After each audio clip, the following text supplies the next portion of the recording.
Very, very busy Friday. We're covering a whole bunch of developing stories, including the escalating conflict between Israel and Iran. That began, or at least this round of it began 24 hours ago when Israel launched those military strikes against the capital city of Tehran, targeting both nuclear and military infrastructure, as well as key leaders of the armed forces, residential homes.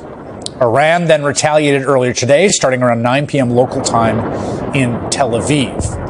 The United States helped Israel defend against those strikes, so now we have apparently been pulled into yet another war in the Middle East, which really does seem to me to amount to another broken promise from the Trump administration, which quite clearly campaigned on that not happening. We're going to have much more on this story a little later in the hour. We begin tonight with what's happening here in the United States on American streets, where resistance and protests and public opinion and politics, all of that still matter. Across many, many different fronts today, the country is locked in a kind of arm wrestle between Donald Trump's desire to subjugate the country under his rule and the people's desire to not be governed unilaterally by a king. This conflict, of course, perhaps most pronounced in Los Angeles, where Trump has deployed the National Guard against the wishes of the state Democratic governor. The use of National Guard members was actually struck down by a district court judge yesterday, although they remain in L.A. pending an appeal. As of today, you've also got 200 Marines that have been deployed into California, which is an enormous escalation. It shouldn't be conflated with the National Guard presence. We don't have Marines on U.S. streets, even under, normal conditions of civil unrest. According to Reuters, those Marines already detained at least one person at the federal building they have been directed to protect. And in fact, Reuters reporting the man that you see there, get this, ready? He's a veteran who was going to an appointment at the Department of Veterans Affairs and accidentally crossed a yellow line. This overreach extends far beyond the troops in L.A. Today, the Trump administration said it would not release recent Columbia graduate student Mahmoud Khalil, a legal resident, a green card holder, who has not been charged with any crime. You may remember he was snatched from his home in front of his then 9-month pregnant wife. He's been imprisoned for 3 months over his protected political speech protesting Israel's war in Gaza. Now, Trump's Department of Justice said it would not release Khalil even after a federal judge determined he cannot be deported or detained under the reasoning initially provided by Secretary of State Marco Rubio, which is that Khalil's very presence in the country poses a national security threat. So the government now is saying he's being held for a different reason, related to some discrepancy in his green card application, which the same judge declined to block thus far. Now, let's be clear here, right? Mahmoud Khalil was not arrested and detained over a paperwork dispute. We're talking about the same administration that had federal agents manhandle a United States senator, force him to the ground, and handcuff him after he tried to ask a question at a press conference held by Trump's Homeland Security Director, Kristi Noem. A press conference, by the way, where Noem admitted that the military presence in Los Angeles was explicitly for political and ideological purposes. She said to liberate them from the socialist governing class there. This is also the same government that tried to forcibly prevent a United States congresswoman from exercising basic and legally protected oversight at an ICE detention facility in her district. Again, all in front of witnesses, all in front of cameras. They then charged the same congresswoman with federal crimes for her troubles. But as this administration has seen, as we are seeing, people are not just going to roll over and let the country devolve into an authoritarian state. And we are seeing this sort of inherent conflict, what has been the story of Trump 2.0 so far, to my mind, come to a head tomorrow, in fact. Donald Trump is holding a North Korean-style military parade, Soviet-style military parade through the nation's capital, something that we just don't do as a country. Like the last one we did was after the first Persian Gulf War, which was celebrating the end of a war. We don't have that here. It just so happens to fall on his 79th birthday. He's even fundraising from it, if you could believe it. Well, you can, of course. Sending out this email with the subject line, quote, "Please help me before my military parade." I'm sorry, that's a funny sentence. My military parade. And of course, Donald Trump has already promised, quote, "very heavy force against anyone who would choose to protest his special day." He didn't direct this at rioters or looters or people that broke the law. He said protesters would be met with very heavy force. And so it's not surprising that in places like, say, Florida, officials are out there talking like this. If you throw a brick, a firebomb, or point a gun at one of our deputies, we will be notifying your family where to collect your remains at, because we will kill you graveyard dead. We're not going to play. If somebody's in front of you and they're threatening your vehicle, you just drive. Regardless of the threats, there will be enormous peaceful protests tomorrow, all across the country. In fact, from coast to coast. There will even be a few international protests in solidarity against Donald Trump's desire to rule like a king. In fact, we've been seeing a lot of protests against Donald Trump lately, and you might not know this if you watch the news, right? Writ large.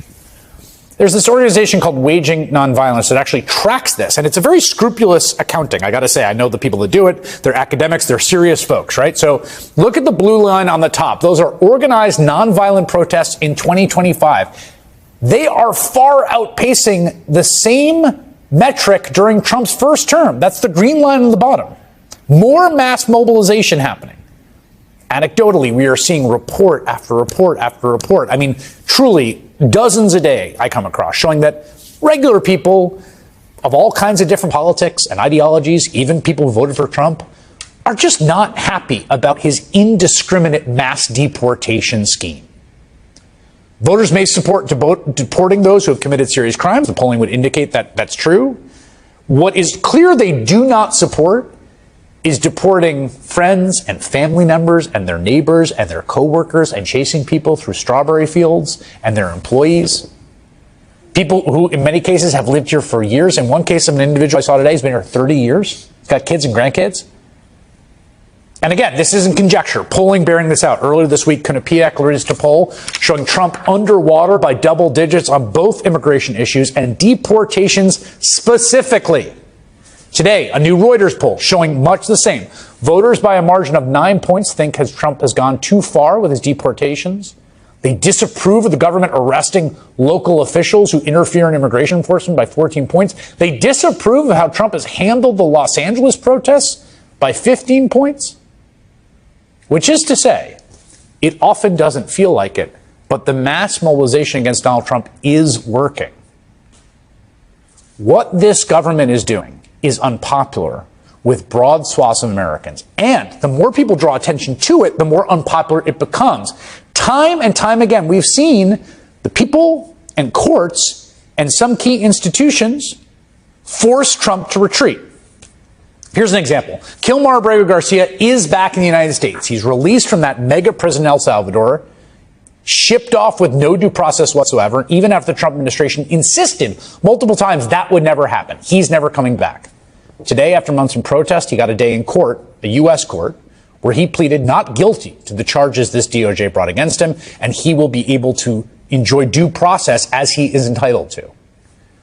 In Washington, we got word that Senate Republicans have altered a portion of Trump's bill there that would have limited the court's ability to rein him in. They did so after folks across the country from Nebraska to Iowa showed up to town halls to tell the representatives about that provision the House put in. No way. It's going to require this kind of democratic force and mobilization against the Trump administration constantly. And believe me, I know it is exhausting. This is year 10 that I'm covering him. But there will be a million more small victories along the way. Starting tomorrow, when regular folks across the country, in small towns and big cities and everything in between, organize with a simple message: no kings, not ever. Lorella Praley is the co-president of Organization Community Change. It's one of the leaders of this weekend's No Kings demonstration. She's been very active in the planning. Michelle Goldberg is, of course, my good friend and opinion columnist from the New York Times, where she writes today, progressives need a global movement, and they join me now. It's good to have you both here. Thank you. Lorella, just tell me a little bit about what the organizers for tomorrow's protests are envisioning, what you're hearing, what the amount of reaction looks like. I think we're expecting protests all over the country. I mean, you saw the map, small towns, rural America, in big cities. And I think what we're seeing is people saying enough. No kings in the United States of America. And all of these protests are happening on the heels of an escalating few weeks where they are overreaching. They are full force in elementary schools, at Home Depots, now also reportedly today going to parks, picking up nannies and the kids that they are taking care of to deport undocumented people. But actually what we're seeing across this country is them targeting anyone who looks like me, anyone who is Latino or brown and beyond in this moment. And so I think what we're going to see tomorrow is people saying that is not who we are. They're going to stand up, push back, and that's the kind of thing we need, because no one is coming to save us. In an authoritarian breakthrough, the only backstop is us, the people. And that's what you're going to see tomorrow. You know, one of the things that they do in their toolkit is project supreme confidence all the time, right? And I have to say, it can be quite effective. Like, there were all these stories, you know, and I think they were probably true of, like, Trump people, like, thrilled with how Los Angeles is going. Like, haha, we have you, you dumb libs. You've walked right into our trap. And can I just say that the mainstream media falls for it often, all right? the time. You constantly be like, oh, this isn't going to be good for Democrats. You know, how are Democrats going to answer the kind of 10 people who've thrown a rock or set a Waymo on fire? And then it's also gratifying to me, like, when I saw a senator being wrestled around, I'm like, that doesn't, I mean, I'm not the median voter, but I don't think people like that. That doesn't look good. And, like, again, we're not crazy. Like, people don't like what they're seeing. Right. And you see that in the polling, not just on immigration, but you've seen in a couple of polls now, you know, 37% approval rating for this president. You know, he obviously has a hard core of supporters, but the myth of this administration is that they represent kind of quote unquote the people, the American people, and everybody else are just some sort of fringe marginal weirdos who can't get with the program, which is why it's so important to have this kind of show of popular resistance, because they aren't the people. And, you know, he won this election, and there were certainly a lot of people who voted for him hoping that he would do exactly this. But we're also seeing that there were a lot of people who bought into this weird fantasy version of Trump in which he was just going to send them stimulus checks and deport the worst of the worst.